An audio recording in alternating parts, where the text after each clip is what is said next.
बिस्मिल्लाहिर्रहमानिर्रहीम। नाज़रीन, मैं हूं डॉक्टर इमराना मुश्ताक और आप देख रहे हैं मेरा यूट्यूब चैनल। नाज़रीन, सोशल मीडिया बहुत ही तरक्की कर चुका है। जैसे पहले सिर्फ जो लिख सकते थे, अहले कलम जो हुआ करते थे, वो अपनी बात जो है वो लोगों तक पहुंचा सकते थे।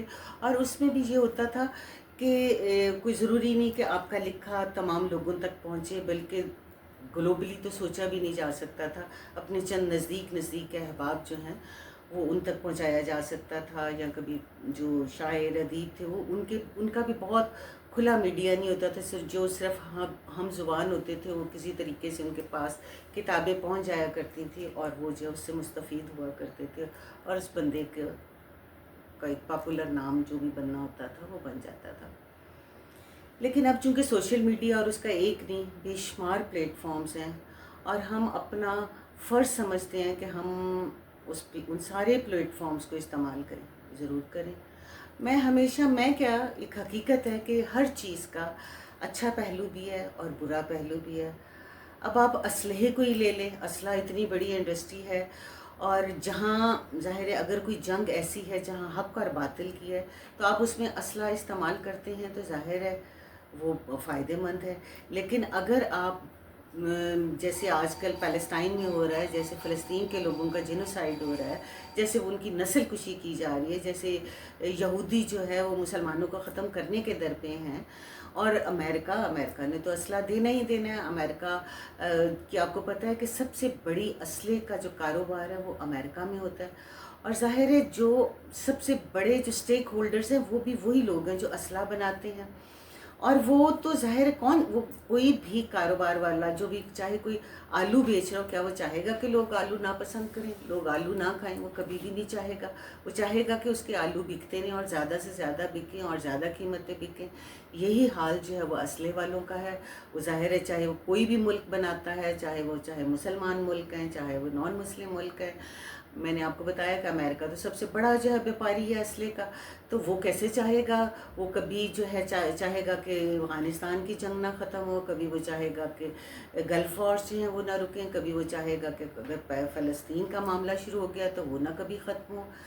लेकिन ये है कि मैं समझती हूँ कि इसमें ना ये कहा बात की जा रही है कि क्या थर्ड वॉर जो है वो वर्ल्ड वॉर शुरू हो सकती है। मेरा अपनी एक ओपिनियन है, आपकी अपनी एक राय हो सकती है कि मैं ये समझती हूँ कि शायद नहीं। अगर शुरू होनी होती तो शुरू हो चुकी होती। सारे मुस्लिम मुल्क जो है वह इत्तेहाद करके तो धावा बोल चुके होते। ऐसा नहीं है। ईरान को उन्होंने छेड़ा तो ईरान ने हमला कर दिया, बैरूत पे हमला किया तो लबनान बीच में आ गया।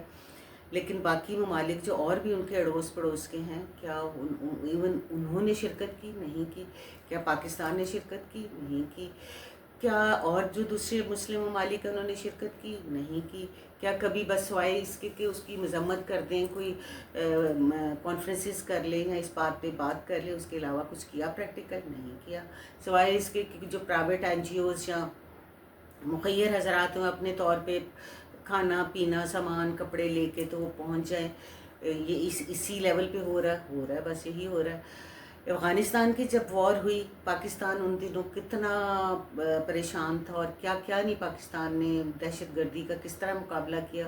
क्या दूसरे ममालिक अमेरिका के सामने आए? नहीं आए। पाकिस्तान ने अपनी जंग खुद लड़ी, बल्कि पाकिस्तान ने अपनी क्या, पाकिस्तान ने तो अमेरिका की जंग भी लड़ दी। लेकिन ज़ाहिर है उसमें हमारे भी कोई मफादात थे, कोई मजबूरियाँ थी, वो एक लंबी कहानी है कि क्यों कैसे क्या होता रहा। इसी तरह कश्मीर का मसला है, 47 से लेके आज तक ये दिन आ गए, क्या मसला हल हुआ? नहीं हल हुआ। क्या कभी दूसरे ममालिक ने कोई UNO में इधर उधर थोड़ी बहुत जो है वो कभी बात कर दी हो या उसकी तायद कर दी हो, उसके अलावा practically they did anything? No, not at all. तो फिर ऐसे में ज़ाहिर है जब ये वाला ज़माना आ गया है कि हर कोई जो, एक ज़माना था कि खिलाफत मूवमेंट चली, टर्की पे मुसीबत आई तो पूरी दुनिया के मुसलमान मुत्तहिद हो गए। उसमें ना कोई शिया रहा, ना कोई सुन्नी रहा, ना कोई वहाबी रहा, कोई कोई कैद ही ना रही फ़िरक़ों की और किसी भी चीज़ की। तमाम उलमा जो हैं वो एक پیج پہ آ گئے اور جو بھی کر سکتے تھے، گورنمنٹ سے نیگوسیشنز ہو رہی ہیں، کانفرنسز ہو رہی ہیں، اپنے طور پہ اپنے آپ کو تکلیفیں دے رہے ہیں، جو ہڑتالیں اور جو چیزیں کری تھی، ظاہر ہے ان کے کاروبار متاثر ہو رہے تھے۔ ہجرت موومنٹ اگر انہوں نے شروع کی افغانستان کی طرف، اپنا سارا کچھ بیچ باچ کے، اور بکنا کیا ہوتا ہے جب اس طرح کے کرائسس کا زمانہ ہوتا ہے، تو پھر تو بکتا بھی کچھ نہیں ہے، اور اگر بکے بھی تو ایسا ہونے پونے۔ اور جب پھر افغانستان میں کچھ لوگ تو مائیگریٹ ہو گئے، لیکن جب افغانستان نے اپنے بارڈر بند کر دیے تو پھر ان لوگوں کو جو بیزار و مددگار واپس آنا پڑا۔ بہت سارے لوگ بھوک کے آتوں اور سفر کی سختیوں کے باعث ان کے راستوں میں ہی جو ہے اموات ہو گئیں، اور جو واپس آئے نہ ان کے گھر رہے تھے، نہ ان کی جائیدادیں رہی تھیں، نہ ان کے روزگار رہے تھے۔ تو وہ والا زمانہ تو اب چلا گیا۔ اب تو کچھ دو اور کچھ لو والی پالیسیز ہیں، اور ہم جو ہیں وہ ساری دنیا، ہم کیا کرسچنز بھی کہاں اپنی مدد کرتے ہیں۔ اگر امریکہ اسرائیل کی مدد کر رہا ہے تو اس میں بھی اس کے بہت سارے جو ہے مفادات ہیں، تو اس لیے وہ ان کی مدد کرتا ہے۔ وہ کہ اللہ واسطے کہ ان کی مدد نہیں کر رہا، یا اس لیے نہیں کہ کرسچینٹی اور جوز جو ہیں وہ بہت دوستی ہے ان کی آپس میں۔ وہ تو آپ کو پتہ ہے کتنی جنگیں ان کی ہوتی رہی۔ ہٹلر نے آپ کے سامنے جیوز کا جو ستیہ ناش کیا اور جن طریقوں سے مارا، وہ ساری دنیا کو پتہ ہے۔ تو ہم اب کیا کر سکتے ہیں؟ فیلنگز تو ہر جو مسلمان ہے اس وقت وہ فیلنگز رکھتا ہے، نہ صرف کشمیر کے لیے بلکہ فلسطین اور کشمیر کے لیے، دونوں کے لیے جو ہے وہ جذبات رکھتا ہے، اور اس کی کوشش اور خواہش ہے کہ کسی نہ کسی طریقے سے جو ہے یہ اس کا کوئی پازیٹیو حل ہو۔ بہت سارے لوگ کہتے ہیں کہ جی یہ جو دو ملکی اس کا کہا جاتا ہے کہ دو ملک بنا دیے جائیں، تو یہ تو قائد اعظم نے یہ کہا تھا کہ یہ اس نہیں بننا چاہیے اور قبول نہیں کرنا چاہیے۔ ہر ایک کی اپنی رائے ہو سکتی ہے، میری اپنی رائے ہے کہ دیکھیں ہم تو ادھر بیٹھ کے حکم صادر کر دیتے ہیں کہ نہیں ہونا چاہیے۔ اس کا کیا مطلب ہے کہ وہ مرتے رہیں، فلسطینی جو ہیں ان کا جینوسائڈ ہوتا رہے، ان کی نسل کشی ہوتی رہے؟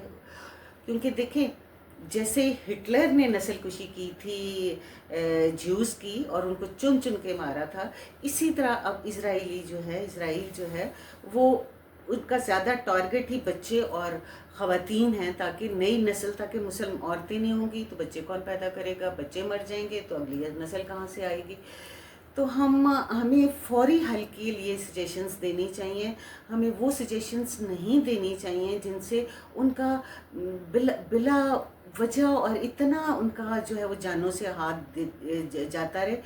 ایک علیحدہ ملک بننا، اس کے لیے ایک ظاہر ہے ٹائم لگے گا۔ اب تو میرے خیال میں اسرائیل کے لوگ بھی جو ہیں وہ تنگ آنا شروع ہو گئے ہیں کہ یہ جو جنگ بلا وجہ، وہ کہتے ہیں کہ ہمیں بلایا گیا، ہمیں ادھر رکھا گیا، اور اب ہمیں ایک جنگ کے حال میں جو ہے وہ رہنا پڑ رہا ہے۔ ظاہر ہے جب کسی بھی کوئی بھی ملک ہو، چاہے وہ امیر ہو غریب ہو، جب جنگ کا سماں ہوتا ہے تو وہ کوئی خوشی کا سماں تو نہیں ہوتا، چاہے وہ کسی بھی مذہب سے، کسی بھی فرقے سے تعلق رکھتے ہوں۔ تو میری اپنی یہ ذاتی خواہش ہے، اور میں تمام مسلمانوں سے اور تمام جو مسلمان سربراہ ہیں ان سے گزارش کروں گی کہ پلیز خدارا اس معاملے میں آئیے اور اچھی سجیشنز لے کے سامنے آئیے، اور اس مسئلے کا فوری اور فی الفور جو ہے وہ حل نکالیے، تاکہ جو بے گناہ بچے، عورتیں اور وہاں مسلمان مارے جا رہے ہیں ان پہ یہ ظلم جو ہے وہ بند ہو سکے، اور دنیا جو ہے وہ مسلمان جو ہیں وہ ایک اطمینان کا سانس لے سکے۔ اسی کے ساتھ اجازت چاہتی ہوں۔ اللہ حافظ۔